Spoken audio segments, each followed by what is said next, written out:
Okay, guys, we're in Cork. We're at the Clayton Hotel here, and we'd like to thank them for having us. I worked there many years ago, by the way. People will know my face from that. I'm joined by an iconic DJ, a man that I know very well. And look, he's in Cork tonight, Cypress Avenue, Cork. We're lucky enough to have him here. And Paul plays all around the world, but yet again, look, this will be iconic here in Cork. We're trying to figure out if Paul played in Cork before. We said in 2003 you were supposed to come. I was supposed to come and I couldn't do it. Yeah. But I have been here before. You have been here, so, yeah. Cheers, guys, I'm back. So, Paul, look, it's non-stop for you. You've set the bar for all us DJs and musicians, artists. It's a road, a journey that's brought you all around the world. Tell us about them New York days, first of all. I know it's in the book, and without giving too much away, New York seemed to be a changing point for you. New York was a big changing point for me, that's right. I went there on holiday. I got inspired, very much so, in the early days of hip-hop. And I was so inspired, I came home and then went back. And then I was on a hustle trying to get a job to live in New York. And I did, and I started to go to all the nightclubs. I was hanging out in various different bars, clubs, checking out DJs, trying to find a foot into the record business. Obviously, you've, as you said, look, you've changed the scene for all of us throughout the years. Your genre, you've set a bar so high that, as I said, people can't follow that bar. But like, where was the early inspiration? Obviously, look, New York was huge. Obviously, you know what I mean. We know what way Ibiza is. But growing up, was there any other kind of like music influence in the house? You know what I mean?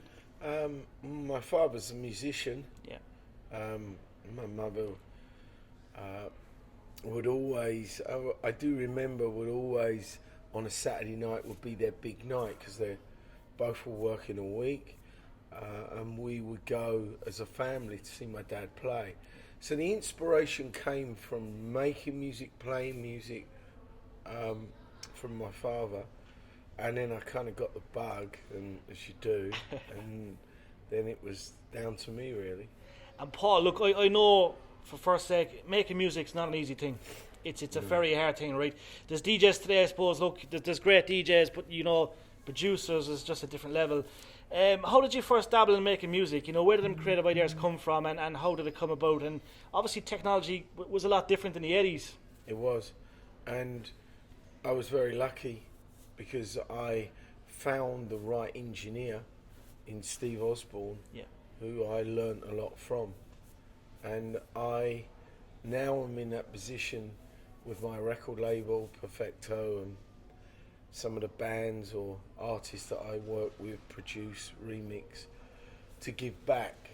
So I do that a lot, actually. I sign a lot of DJs, a lot of producers, a lot of singer-songwriters, and I go in the studio and help them. Basically, what I taught, I try and teach them. Right. And it's essential, Paul. Look, as you say, look, it's a very, like, today compared to, I suppose, the 80s and 90s, even the 90s, it's a different era. If Paul Oakenfold was to start today, how different would that vary to, I suppose, the 80s and 90s? Because as you know, Paul, you look at tracks from the 90s and the 90s, and they're iconic, they're legendary, they're still being played on the radio today. Where today, there's a lot of artists, they're producing tracks, and you could say they're forgotten about maybe in a month, So it's what's the difference? How does that come about? Well, I think what we were doing back then was creating a scene. There was no one to look up to. We were the front runners and the pioneers. Obviously, not just myself, other people. So we set the path, really. And now technology's made it a lot easier, whether you're in the studio or you're making music on your laptop or you're DJing. Technology's made it really easy, and that's why there's so many records and so many DJs. Yeah, and your vision, I admire your vision, first of all. As I said, you've set the bar, right? You've set the bar. Like back in the 90s, the 90s, you've done stuff that would probably never be done. It can't be done again. It's you know what I mean? Like you played at Wembley Stadium, you've been around the world, you've played at peaks that it's iconic. So where does that vision come from? Because I think you have a goal, you see something and you say, look, it's not possible, it is possible, you make it happen. I think the drive comes from my mum, for sure. And I think whatever you do, whatever your path is, whatever job you choose to do, become the best at it. And with dance music, it's a wonderful situation where you can play music and make people feel good. Yeah. And for me, the opportunities that have come my way because of the drive and hard work, and I've never really felt that dance music should just live in a nightclub. So I've been fortunate. When I did a remix of U2, they asked me to go on a world tour. Yeah. It's their opening act. Madonna's the same. So out of production and remixing have come these opportunities that I've done. And we speak of Madonna and U2. Look, Bono, Edge, we obviously know U2 quite well here in Ireland. What was it like to obviously be with those guys? Look, the tour was obviously life-changing. But even in the book, you mentioned Madonna, that vibe she has, she's a lovely lady. I met her at a UFC fight, and she's the energy off her is incredible, Well, they're U2 gentlemen. I mean, they really are. I mean, first and foremost, they're a great band. Yeah. And their songs are amazing. But with it, they're very kind. I mean, they invited me on the tour. I was no one. They invited me on the tour. They looked after me. The management were great. And out of it became, friends. And I still have a weekly radio show on U2's radio channel in America. And she was the same. I mean, I ended up producing her. She signed me to a record label, and then we got on well, and she's like, okay, would you like to come on tour? And I'm like, hell yeah. Why not? And that remix of Sorry, like I have it in my head right now. It's just something beautiful. The way it starts, it's a proper belter. It's a, you know what I mean? It's where the inspiration comes from. Like, obviously, look, we know the vocals there already, but like it's masterful. I think, well, my sound is very melodic. Yeah. So when I go in the studio, there's a lot of thought and preparation that goes into it. So, yeah, I listen to the vocal a lot. I'll start to think about drums because it's got to work on the dance floor. The melodic melodies that enhance the chorus. And then just start to play around and see what happens. And we've seen the magic happen. It's a beautiful track. And we're gracious and we're lucky to get this book, Paul. The book is also in Cork right now. It's in Eason's, it's in Waterstone. So look, if you're watching it, grab your copies. There's only a few left because they're being grabbed. But you brought out the book, and we're lucky enough to see the in-depth story of Paul Oakenfold. And look, there's another 40 years to go, Paul. There'll be a second book and a third book.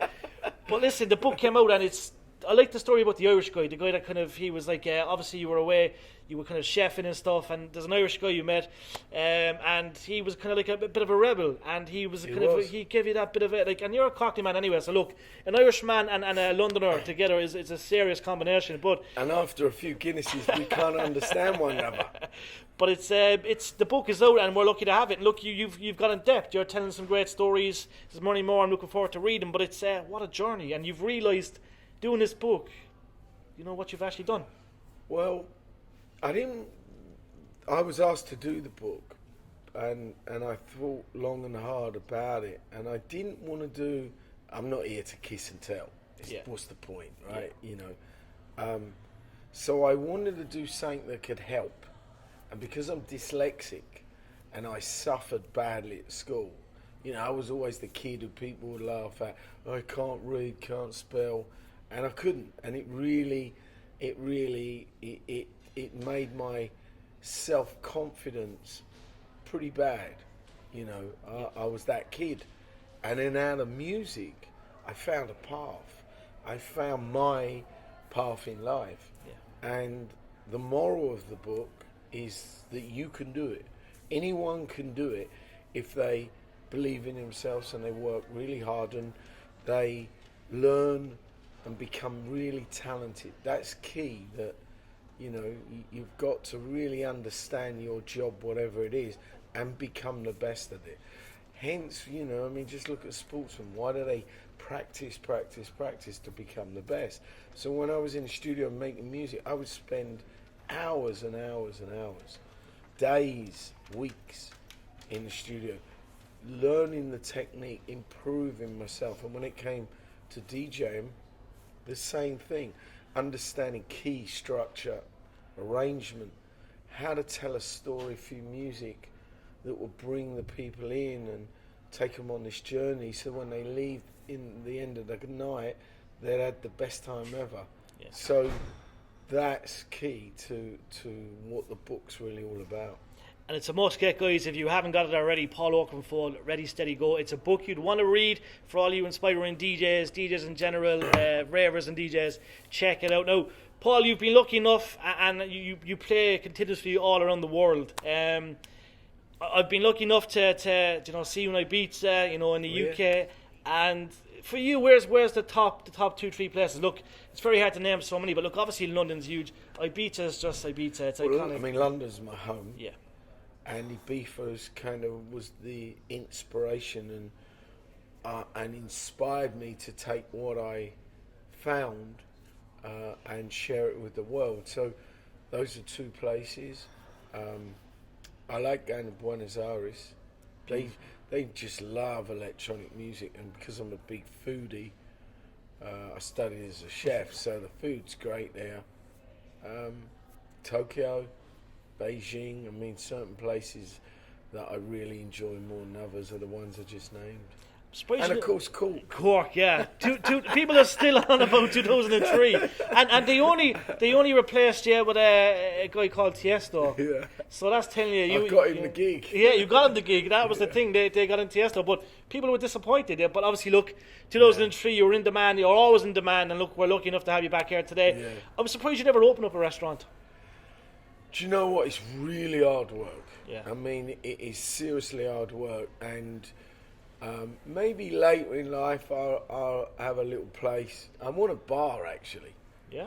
Yeah, you know, a little bar where I can play vinyl and bring in a good chef who's a good cook. And sounds good. I think an Oakenfold restaurant in Ibiza, in Miami, LA would be, it's huge. You'd give Gordon Ramsay a run for his money.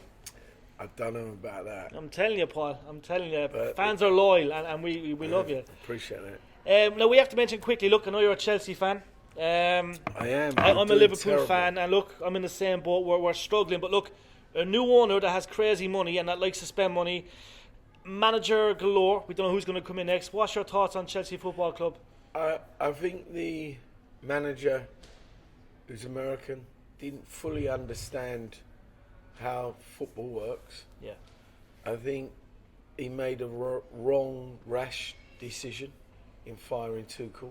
I mean, listen, we won the Champions League, the Super Cup, the World Club Cup, and we were in 2 finals against you and lost on penalties.